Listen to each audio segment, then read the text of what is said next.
Austin Knotts. We'll start with off-track matters from Austin Knotts. Red Bull?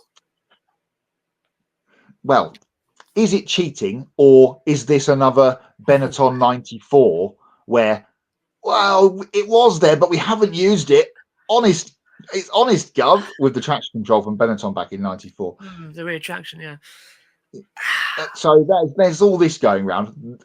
Brilliant from Sky on Friday to have them, obviously with Ted, wasn't it, after practice one, showing the FIA how it, or taking the car apart. So look, this is what it does, or this is what it looks like, whatever. Well, that was cool until they started standing mechanics in the way, as per normal.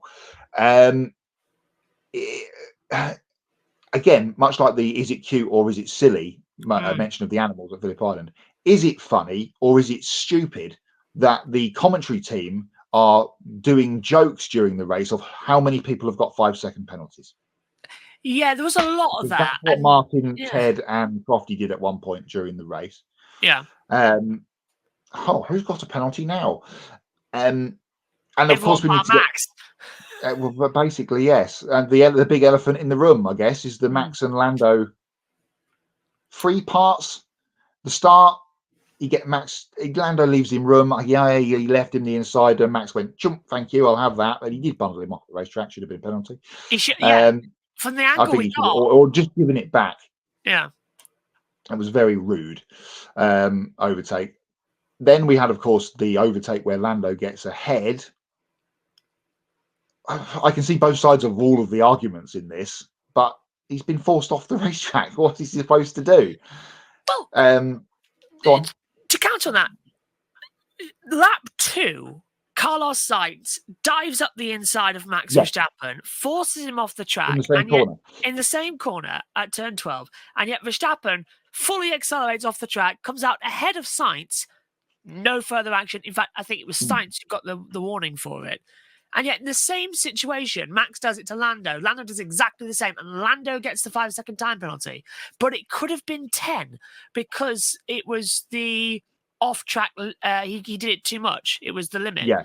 But they didn't count that because he was forced off the track. But they said he was forced off the track, so why was it a penalty anyway? Max should have got it for forcing him off. If he wanted to turn into that corner, he would have used more of the steering angle. I had the onboard on. It's the same at the start.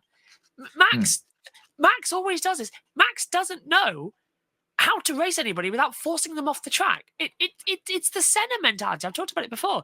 Senna used to put his car in a position where it was up to you if you were going to have an accident. And if you jumped out the way, you were dead and buried because Senna knew that any time he attacks you, you were gone. Max is taking on that same mentality, but he's not taking it that he's going to cause an accident. He's taking it that you're going to go off the road.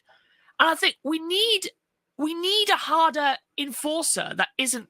We need gravel on the exit because then if Max that's what I was going to say. Yeah, because if Max did that, then Max would get the penalty for putting him out the race. And basically, who was it? Gary Connolly and Derek Warwick need to go, in my opinion, because it's every single time. Johnny Herbert, Derek Warwick, they're both doing it. I saw on Twitter, you should only be a steward if you've had experience in the last 10 years of racing a Formula 1 car. Derek Warwick last drove an F1 car 40 years ago. His last full season was 39 years ago in the Touring Car Championship in Britain. If you're going to be the driver steward, you need to be experienced in modern racing, not back then. Otherwise, it just doesn't work. There's no point to it.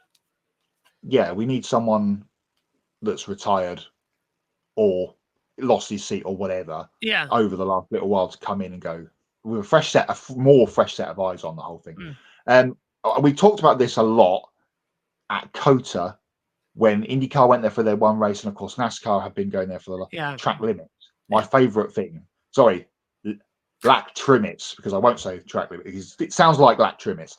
The exit of that turn 12, and I get it, they need to have the concrete runoffs and stuff for bike racing. Yeah, because MotoGP. I understand all of that, but that's at the end of the straight there. This happened yards round the corner, and much like we remember back to the Austrian Grand Prix in the summer where we had the gravel strips at the final couple of corners, wasn't it, from memory?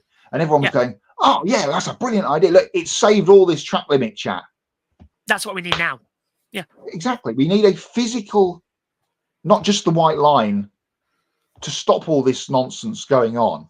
And then if you force someone there, it's clear and obvious, to use a VAR term, that you've done something wrong or that should be then looked at by the stewards, which is what Max does all the time to people. And he was doing this before he was dominant, of course. If you go back 3 or 4 years before he was doing this, before he was winning all the time, he was doing that too. I also think that Lando doesn't seem to have learnt in the Max battles. He's still too cute, too kind, a little bit. It's my mate. Yeah. I'm racing my mate. And I know, of course, he doesn't want to damage his car and end up losing points. If there's a clash and Lando breaks the front suspension and Max is fine, kind of done, isn't it? Realistically, and we might see it this weekend at Mexico.